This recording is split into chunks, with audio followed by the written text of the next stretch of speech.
My name is Kinji Nyanza Bibirao from College of Technology Department. My course is Electronics Technology and major in Electronic System. So how did you prepare and practice for the competition?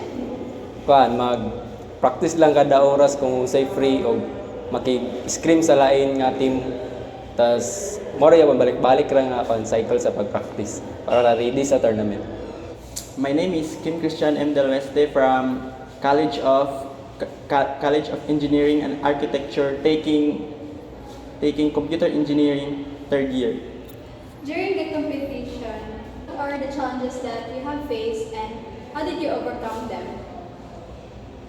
I think sa team chemistry jud namo kay kami man jud is bago lang nabuo tapos ang uban nga na nag-compete is kuan dugay na sila gauban sa mga tournaments bitaw so advantage gid sa ilaha and kami kay gapangapa pa mi sa among kuan mga gameplay so among way para ma-resolve to is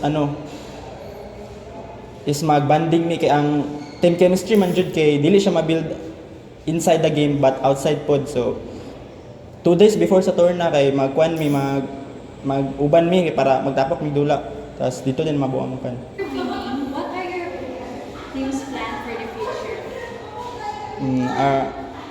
It makes us believe nga kuan mag-apil ani nga tourna is na jud mi gakapala so padayonan jud namo tas i-represent namo otro ang Barangay Bugo next year. Kung palaron ni susunod na tournament, maganahan migdula kay pati po sa dako nga prize pool og pag makadaog in case makapalit ni sa among needs or kulang sa mga pag magtula na.